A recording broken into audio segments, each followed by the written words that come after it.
No, there's butter, there's sugar. There's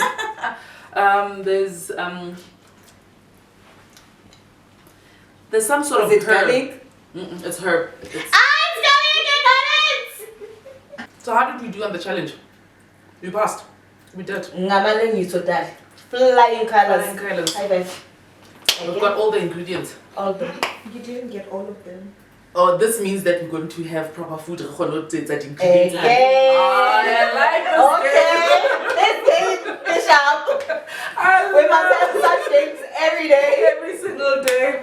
So we've had with one of our previous episodes where people asked us questions that they would just want to know. So we also combined another list of questions that we got. So again, best remote work is basically where people are just working differently, either hybrid or you're working specifically at home, right?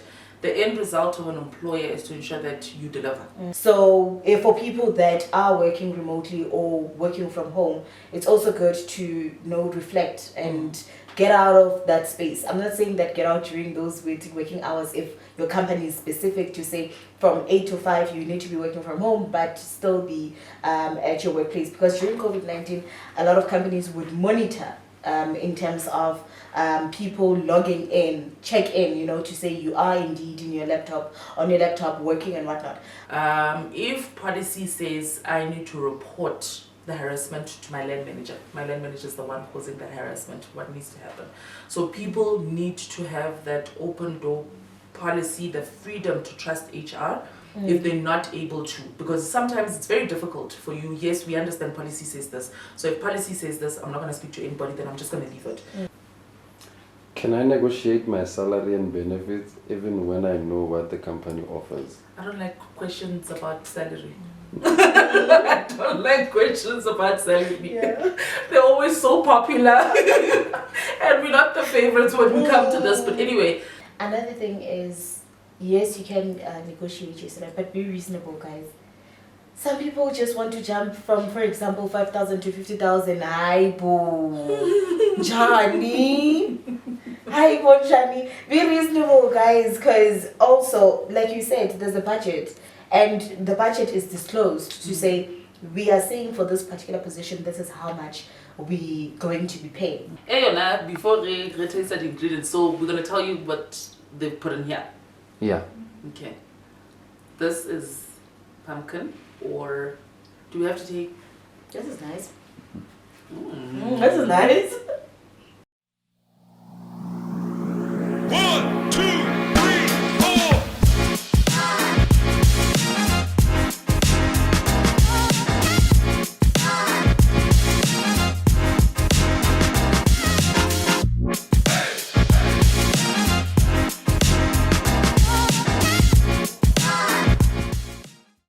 Everybody, welcome back to another episode of Couch Talk with LHS. I am your host, Mpele, aka Boss Lady, and as always, I am with Zanele Buthelezi, aka ZenZee. So before we start with the order of the day, I would like to take the opportunity to celebrate our boys, the Springboks. Woo, woo, woo, woo, woo, woo, woo. You did us proud. We're very proud. As a country, very proud, hey? And I think, even before we start with our topic, the atmosphere that we have due to sports, celebrating each other, being united, it is beautiful. It is beautiful. It shows the rainbow nation, the that spirit we, of like, Ubuntu, like the spirit beautiful. of just being together. It is beautiful. I just wish we could stay in that moment for long, yes, forever. But it is wonderful to watch. And congratulations to the Springboks. You guys did us proud. We are very proud. We are very happy. All right. So order of the day. So today, no cue cards. I am as how I am. I've been told that there are questions. So we've had with one of our previous episodes where people asked us questions that they would just want to know. So we also combined another list of questions that we got. So again, our executive producer is going to ask the questions that we can give answers. Hopefully that we give the correct answers. All right. Question number one. Question number one, yeah? Let me just, maybe before you start with the questions. So these are HR related questions based off of people that would want to know, confirm certain things in the workplace. Right? It's not related to any specific topic. It's just the questions that they would want to know. Right? Yeah, boo. Okay. Question number 1. What are the best practices for remote work and managing remote teams?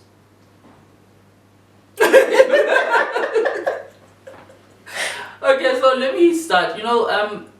Best remote work is basically where people are just working differently, either hybrid or you're working specifically at home, right? The end result of an employer is to ensure that you deliver, right? Not necessarily your activity. Don't want to know, because even when you're at the office, I don't want to know each and every single activity that you are doing. I want to know what the end result basically.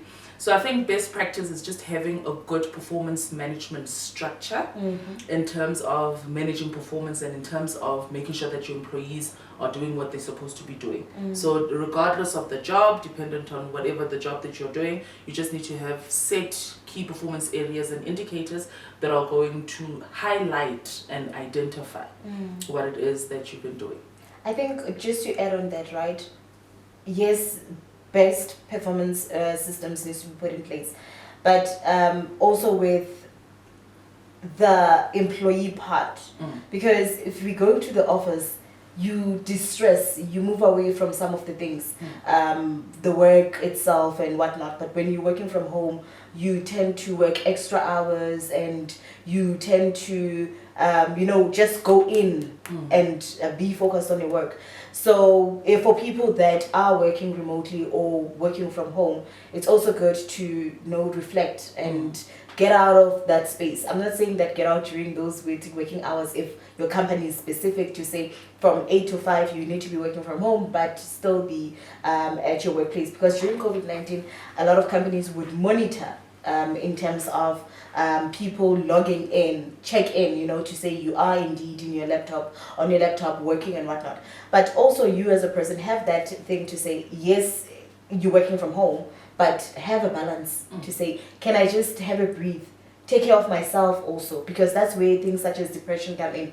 You just there focused and on your laptop and whatnot, but you're not taking care of yourself. So also have those interactions. Maybe once in a while go to the office if that culture is there, to say once a week maybe go to the office so that you can interact with other people. Because once you get into the space of you not interacting with someone, you stay alone in the house, it's all about work, you're going to be depressed. You're going to, suffer some form of mental health. It's going to be affected.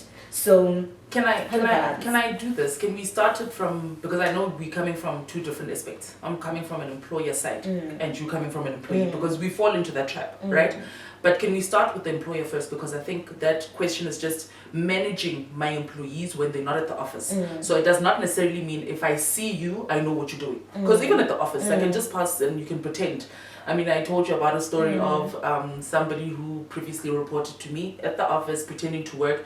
At that time, I don't know what happened. Turning the laptop, he was watching series, pretending as if he's working. So that does not prove anything. But what measures do I put in place, or what measures do I have to ensure that my employers are being effective and they're working efficiently? So can we start with so in an environment where people are telesales, or they're working with people, in that they've got systems where you're supposed to be on a call for a certain period of time, you're supposed to finish your call at this time, assistance. So you've got systems that can monitor, right, what it is, like your reports that can monitor CRMs or whatever the case might be. Same with salespeople. 100%. You can targets then. Even with the salespeople, what you do, like I said, your activity, you're a salesperson, your job is dependent on making sales, bring in the money within the business. Whether you go meet a client, 5 clients in a month or whatever the case might be, that's you. You need to have strategies that work for you, because at the end of the day, it's about results. The only problem is having an environment where we think that having 10 meetings a day back to back is making sure that our people are working. It's not being productive. You can put other things, hence I'm saying that you can have things in place like your KPIs, you can have structures in place to make sure that they achieve what it is. So meetings, by the time we get out of those meetings, we are tired. Some of those meetings, no decision has been taken throughout those meetings. So it's just one of those things. Then on the flip side, in terms of hybrid, yes, we've got two different types of people or employees. People would say, I can msebezi, or I'm gonna take a break. And you have those that are sitting in front of their laptops without a break. So it's also their responsibility, like you said, just to manage that whole space. Yeah, I totally agree with you there. With the employer's side, it's just a matter of ensuring that people are doing what they're supposed to be doing in terms of the results that are going to be there. So that's the best practice, just making sure that people are performing. Trust is also very important. It comes through that you trust your employees and that they will deliver, and they need to show that they can actually deliver. That's why it's very important to have strategies that are going to work, having structures in place that will help monitor. What should I do if I encounter workplace harassment or discrimination? Sure. This, and we've been talking about it, that we actually need to have discrimination as one of the topics, because nowadays inclusivity is very important. Discrimination in certain aspects of the processes within the company, you can see. Right? So if people, I don't know, you also had cases of harassment in terms of, maybe you can touch on that first, and then I can come in then with the other part. Without someone coming forward and saying, this is what is happening, it's hard for employers to know if it's happening or it's not happening, unless the person who's discriminating is the employer. But if it's discrimination maybe with your line manager, or discrimination with from employee to employee or colleague to colleague, then it's hard for the employer to actually know if there's some form of discrimination happening within the organization. Because we had a scenario where we had someone that came in, and when they spoke to you, you saw a totally different person. Whereas when we spoke amongst ourselves as colleagues, we saw a different person. So how they perceive, or you perceive as an employer, Zanele is going to be different from how Zanele then portrays herself to other people. So if Zanele is the harasser and Zanele is not reported, then the employer can't do anything. But what we need to do as employees, if you do experience such treatment, either harassment or sexual harassment or discrimination or anything of that kind, you need to follow the policy that is there. If the policy says, for example, you need to report to your line manager, or you need to report to the HR person that is there within the company, then follow that hierarchy, so that the case is handled in a sensitive manner, and also with confidentiality, and it's also addressed. Because if you can see, for example, you have reported to the line manager and nothing has been done, what's the next line of escalation?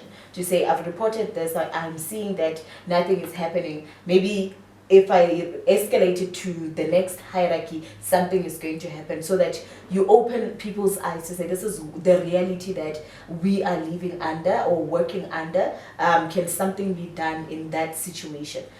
Because honestly speaking, it might be you that is experiencing that at that point in time, not knowing that there are other people that are affected. Same with a recent case that we had. It was only one person that came forward and said, this is what is happening. But upon investigation, it opened a room to a lot of people, and prior to her case. Actually. Yes.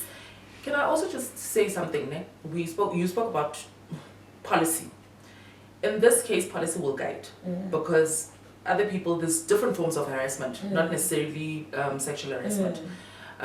If policy says I need to report the harassment to my land manager is the one causing the harassment, what needs to happen? So people need to have that open door policy, the freedom to trust HR, if they're not able to, because sometimes it's very difficult for you. Yes, we understand policy says this. So if policy says this, I'm not going to speak to anybody, then I'm just going to leave it. So you need to, as HR people, have that relationship with people so that they can come to you, not necessarily to always complain about certain things, but just to seek advice, to seek guidance in certain circumstances, right? Managers also need to be aware of how they do things, because harassment, like I said, comes in different shapes and forms, right? In a case whereby if I'm a manager, then I'm going to ask you to go wash my car. That's harassment because it's not part of your job description. You're now going to do it because you're scared. She's my line manager. You know, how do I go about? Certain things we also need to see as companies, that whatever practice we do, it sets a precedence. Because if there was a case where Zanele sexually harassed a male, for example, and nothing was done, the other victims are not going to come forward because they're going to say nothing gets done. And those are the cases that we've seen. Those are the things that we've actually, heard of, where people are saying, I'm not going to come forward because nothing gets done. The tricky part then comes in when there's an organization that doesn't have HR. And there's those organizations where the boss comes in once a term, or they don't have that relationship with the boss. What then happens? Because I'm exposed to this. I've got my line manager, I've got my employees who are experiencing the same. That's when you're going to see some of the behaviors from people changing. You want them to do something, there's a bit of talks behind that are happening, and you can see and you can tell that, okay, something is going on, but you don't do anything. So from also the employers, checking on their people, sometimes they're going through things that they can't disclose to the line manager, like you said, and there's no HR that's going to support them. So having those one-on-one discussions just to find out how they're doing might open up that platform to talk about the harassment that they're facing. It's very important. And with the discrimination as well, I mean, there's cases on TikTok. I feel like we always bring TikTok in each and every single That's because it's the trending one, Yes, the most used platform. Yeah, and there's topics that are relevant that are being discussed or shared on TikTok. So, like, for example, people that are discriminating against certain type of person, and it may not necessarily be from the employer, because discrimination, like when we start with recruitment, we're not allowed to discriminate against certain people with different things. So it's very important that companies have a policy or a guiding principle, and they've got supporting structures, because you would not want to lose your workforce based on the fact that they don't want to share because they know nothing gets done. So you need to put, as an employer, you need to put supporting structures in place. You need to have guiding policies. Like you said, yes, we understand and we know with small companies where they say we don't need HR. It's not true. Your people would you need to take care of your workforce. So yeah. I hope we answered the question. Or does it still continue? No. I just want to end on that part to say we don't need HR. You said it right. Your people need the HR. You as a business might not need it, but the people do. They do. There are certain things that I can't come to my employer or my manager and say, okay, I would like to discuss this and this, or I need guidance on this. Whether it's work related, because sometimes we deal with things that are on a personal level as HR, but there's some of the things that really they do need HR, and I can't just trust each and everyone with my business. Absolutely. Yeah. What is the importance of company culture in the workplace? Seems to be a favorite, this one. It seems to be a favorite, and again, it is relevant because things are changing, right? I think company culture, it sets a tone. Let me start from there. It's very important because it sets a tone. It shows how the company operates, what sort of practices they believe in, and their values and which direction they're taking, basically. So again, I think we've discussed it that yes, as much as company culture, it sits up there, but it's the responsibility of everybody to ensure that it's implemented correctly. And things such as the previous question that was asked, they also affect the culture of the organization. Because like you said, if I report something and nothing is done, it means that is the culture of the organization. Nothing They is don't taken care about serious, anything, they nothing. don't care about their workforce, and whatever happens is whatever happens. That is why in such cultures you would see that people just leave, they don't serve notice. Immediately when they get opportunities, they leave without serving the notice, and they burn the bridges because they know that they're not going to go back there. So it's quite important to set a good company culture, but for employees, they also have that responsibility also to carry the culture of the organization, because they also can tarnish it. Exactly. And I mean, it's different for company by company. So whatever is important to your workforce at that time, that's the culture that you just want to drive, and based on your strategy, that has to be aligned and supported. So company culture is very important, and it does set a tone. What is the process of filing a complaint or grievance with HR? It will depend on the policy that is there or set by the company, because policies differ and the procedures differ. They also look at the structure that the organization has. So your policy would be the guiding first point of that you need to be looking at to say, this is how we would go about reporting the grievance and how it's going to be handled, because there's different stages of managing the grievance also, so they also need to be followed based on what the policy would determine. No, Yes. 100%. So I think with these questions as well, and I think we had a previous episode where we were talking about getting employers to change certain things based on Dr. Matthew's incident. So I think with this one as well, most companies have policies that would have a disciplinary policy and exclude the grievance policy. And so I think it's also time for them just to relook at their policies, to have a look, do we have a standard grievance policy? Is it relevant? And does it follow the specific structures based on the hierarchy, based on the levels within the organization to support our employees? And you mentioned just an important point there. They have the disciplinary policy but not the grievance.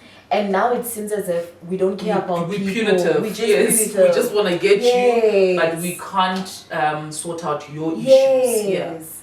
Yeah. Can I negotiate my salary and benefits even when I know what the company offers? I don't like questions about salary. I don't like questions about salary. They're always so popular. And we're not the favorites when we come to this. But anyway, so negotiation of salary, you can negotiate, but depending on the company, obviously, you've got a right before you sign any contract to negotiate and see if the company can meet you halfway and have those negotiations, right?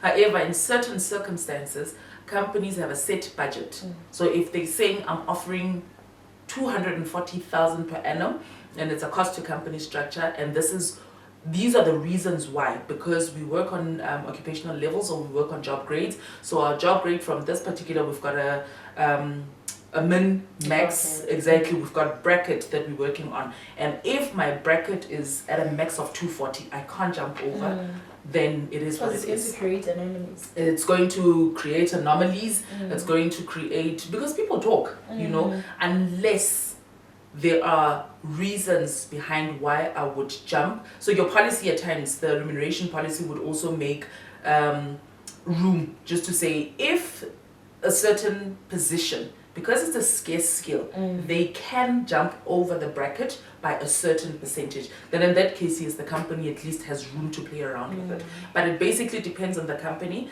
It's always good to negotiate prior to signing off things, because what we've seen is that people would sign and say, negotiate and it's very difficult, because once you've signed, you've accepted.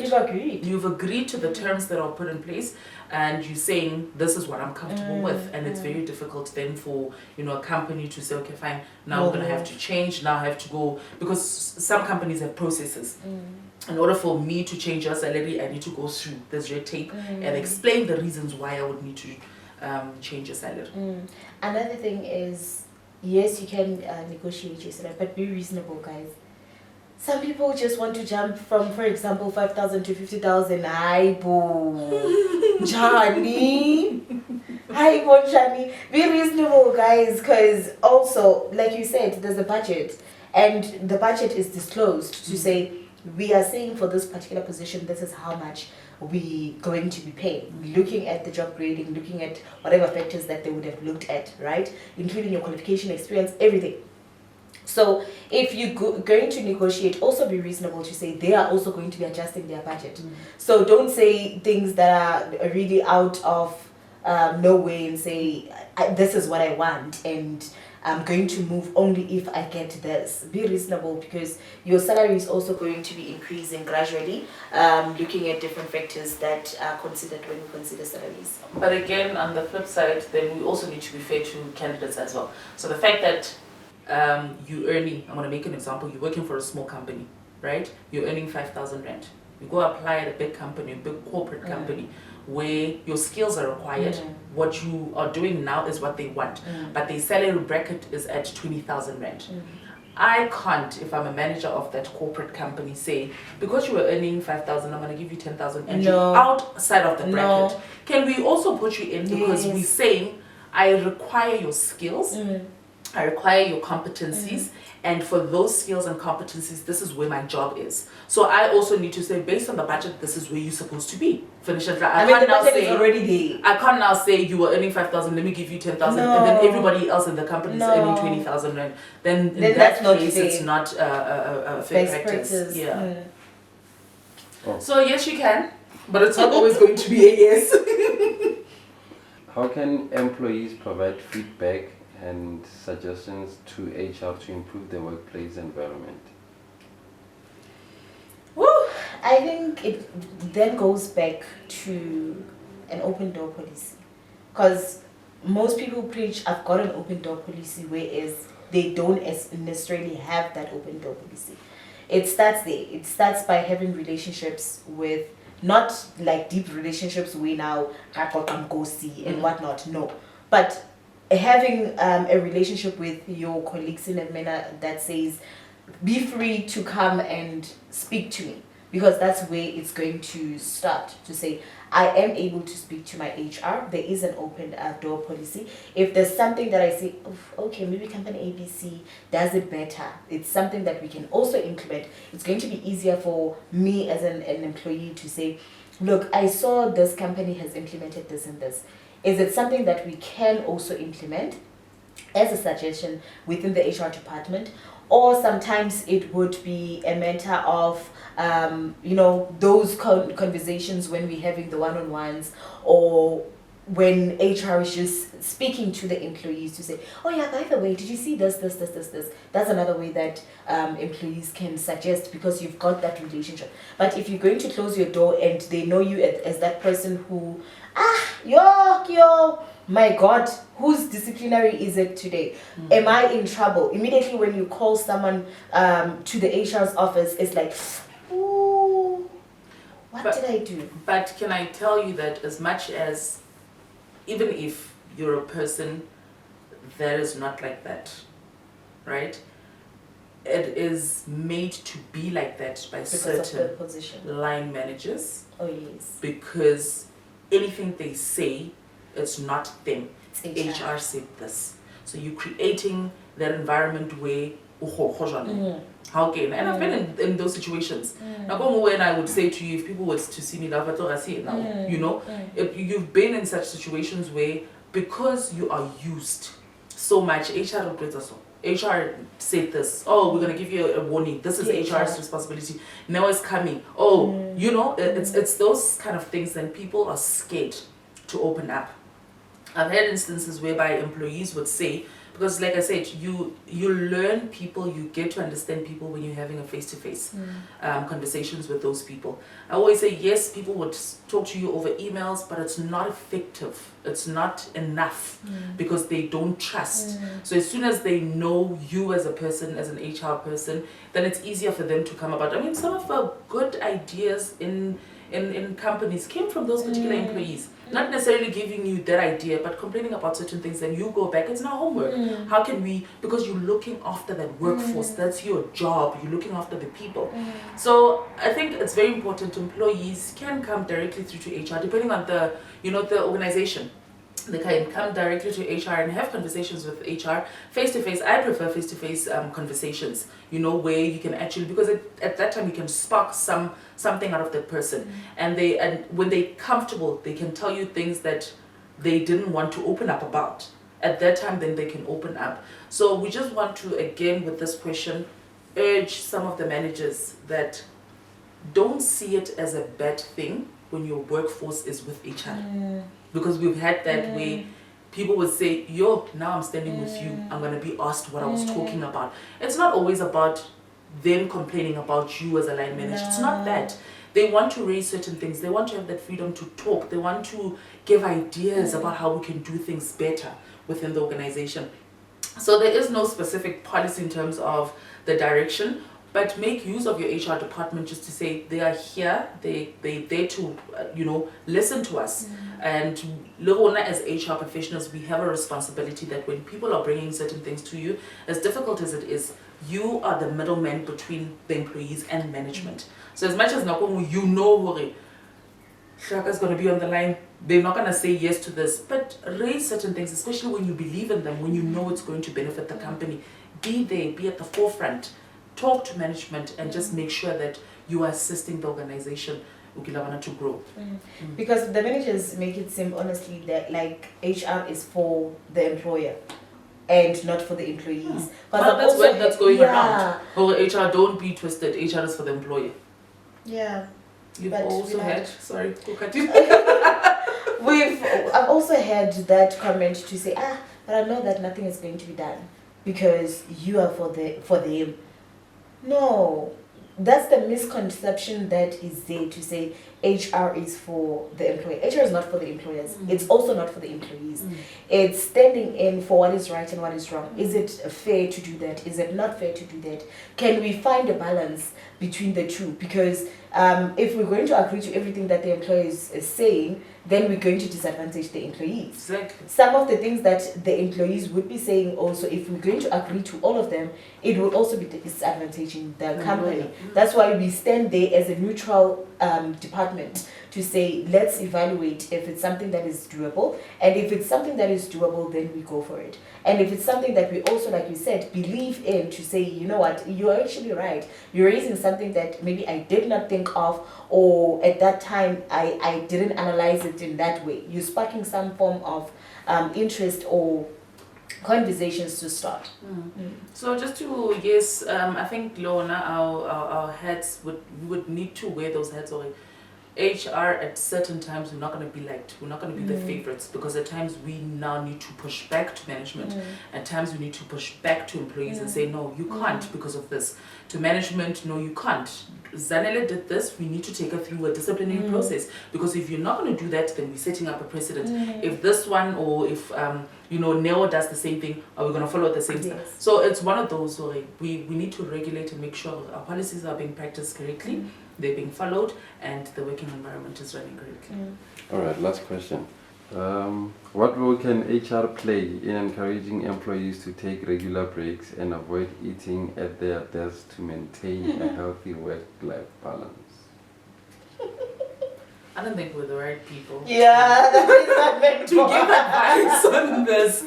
We've got a bad habit of eating at our desks based on the pressure, based on the deadlines, but it's very important to disconnect.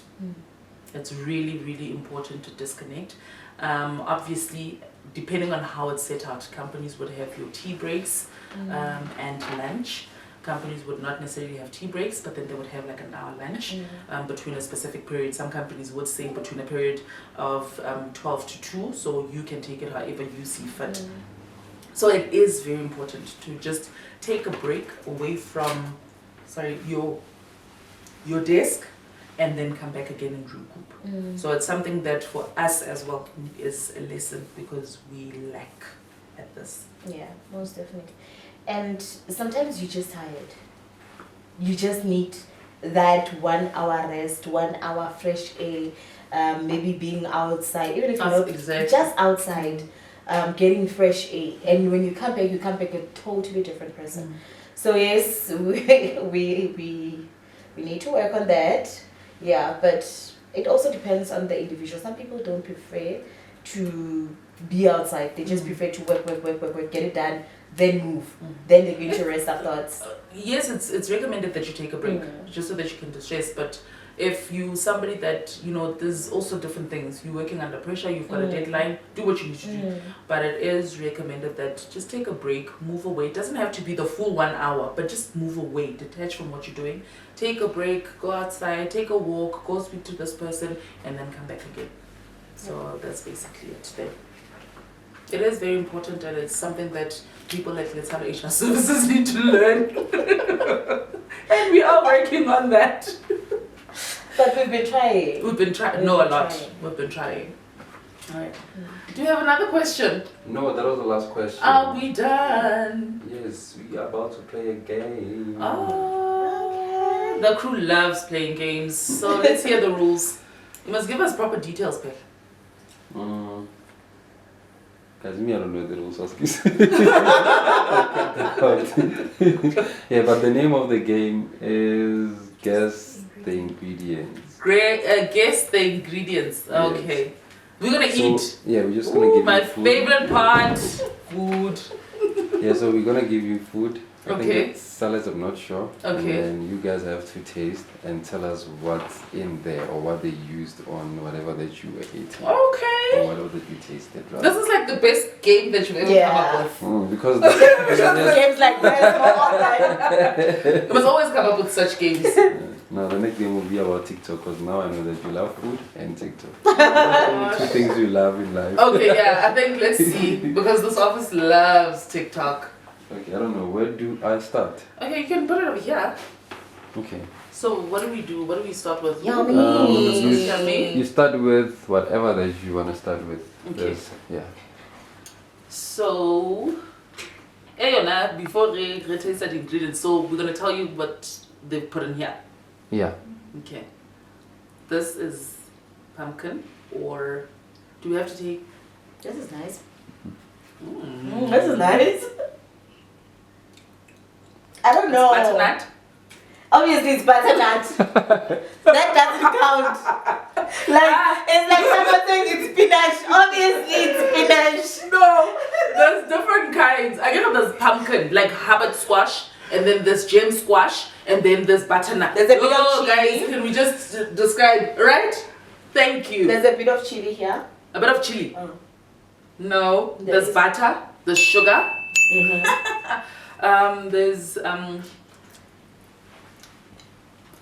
There's some sort of Is it herb. garlic? It's herb. It's... It's garlic! Why are you loud? Because I wasn't sure if it's garlic or not. And she doesn't even like garlic. But she loves it. But this is nice. There's also some sort of a herb in here.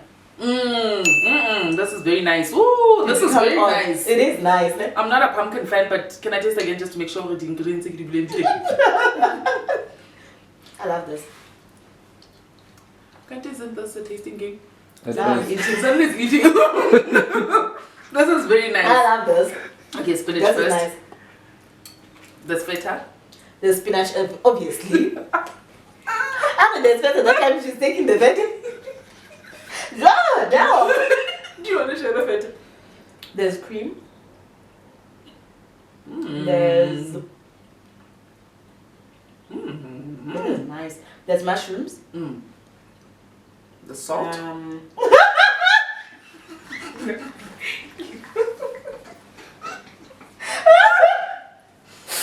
Whoa!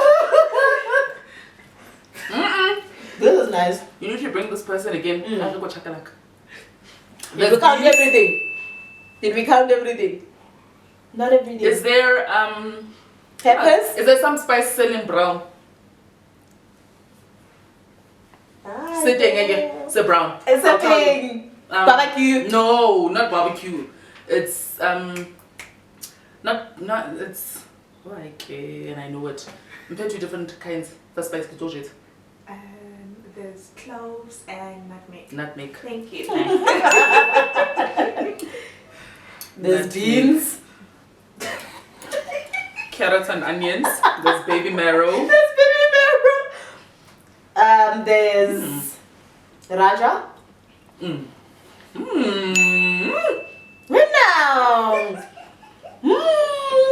Go. I must cook every day. I was about to suggest to lady captains every day. No!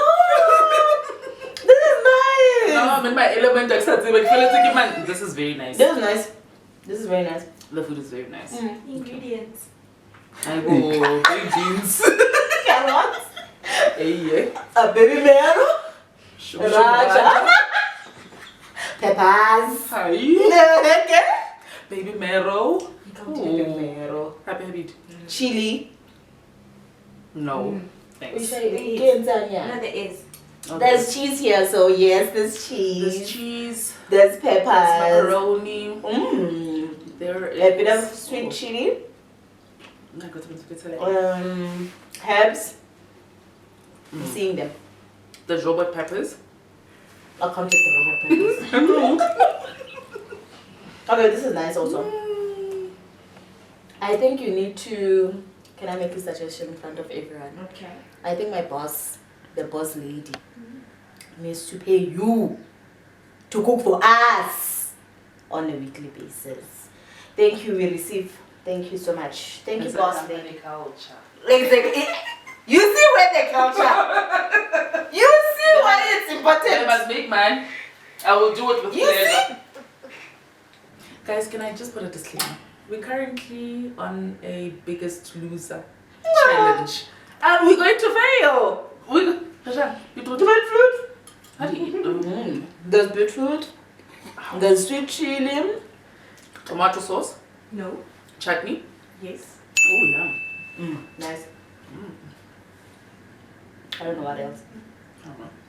I don't know. My favorite part. I really eat it. I want it. You can get all the ingredients.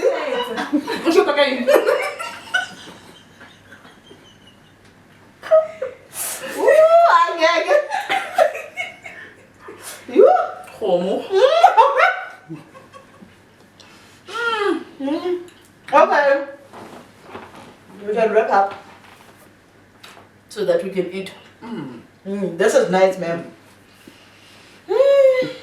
Don't forget to contact her. There's meat. Please. Oh, there's meat. This is very nice. This is very nice.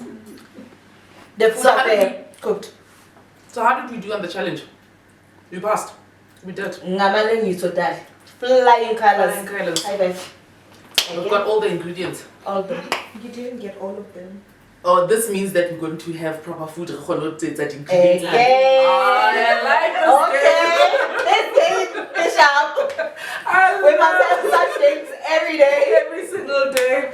I love this. Thank you very This much. is very The nice. food is delicious. So I believe that Os Mercy, who's prepared the food for us, has prepared food for our guests today. So we'll just give details about who she is, the company, the food affair, and we'll just show at the end of the episode the food that she's prepared. It looked amazing. It's just a pity that we couldn't eat before the episode. At least it was a taste of what she's done. So we'll give you feedback after eating, because we are going to eat with no cameras rolling. So we're comfortable, ne? No. Yeah. So again, thank you very much for watching the episode. And like I always say, you don't have to take everything from the episode, but at least take one thing with you. So again, don't forget to like, share, and subscribe. Until next time, Bye. bye. 1, 2,